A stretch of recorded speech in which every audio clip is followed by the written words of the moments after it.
Your brain lies to you. Everybody's does. And I want to give you some brief information as to what that means so that it can help you in your life.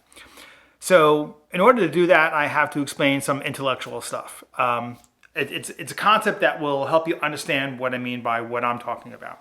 And that is that your brain really does two different things. It looks in the past and it plans the future. And that's all it really does. So the first thing the first part of that is looking at the past is really key, because what happens is that when you're perceiving the present, there really is no such thing as the present. By the time you are aware of something and it is filtered into your consciousness, it has already happened. So an event happens, and it may be even a fraction of a second later, but it has already happened. So you're now kind of looking at the past. The important thing to note is that when you're perceiving what that event is that may have just happened, you're looking at your whole collection of memories. You're looking at everything that has come before.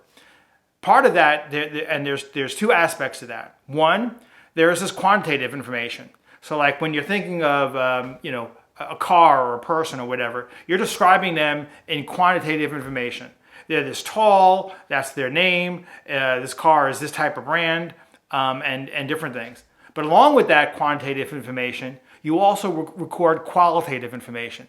And that's kind of like what you think, how you feel about something. So in effect, when you're recalling your memories, you're not just recalling this specific information. You're also recalling how you feel about it, and that's really key. Because as you're perceiving the present and you're interpreting what is going on right now, you're looking at all those memories, including the emotional elements, to help give you meaning to the present. As we probably are all aware, not everybody does that the same way. So as a result, when someone does something, it may mean one thing to one person and something to someone else. Here's a great example. You're having a conversation with someone and they disagree with you, right? If you have any issues from your past about being questioned on your intelligence and you're unsure of that yourself, right? Hey, maybe I'm smart, maybe I'm not smart, maybe sometimes I'm smart, whatever it is. If you question your intelligence and someone else says something to oppose it, you're going to feel something, literally feel a physical sensation.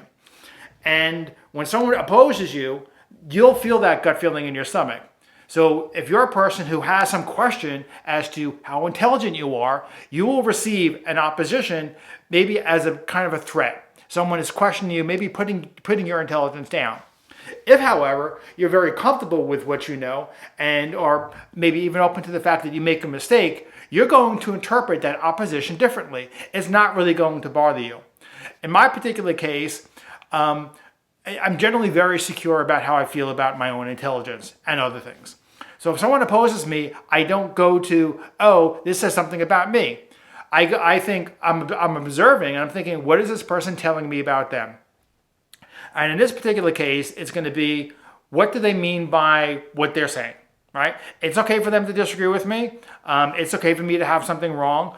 What are they telling me? In this case, or in this scenario, something I also want to keep in mind is that they are also emotional as well.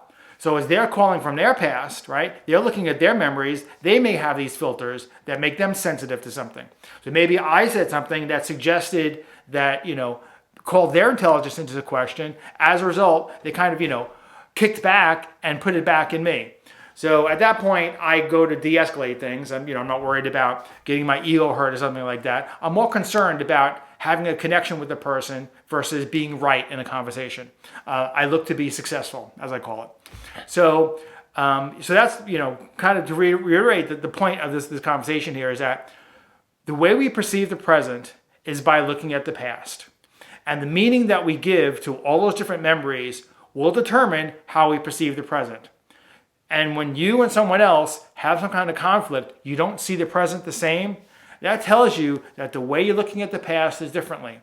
And if instead of reacting to what someone else says, you observe it and kind of look at it from this third party perspective, you can begin to understand what you need to do to resolve that conflict, right? So don't necessarily take what they say at face value, kind of understand where it's coming from, right? What is their intention? What is driving them to say this? So when you want to resolve conflict, you want to figure out how is the other person looking at the past.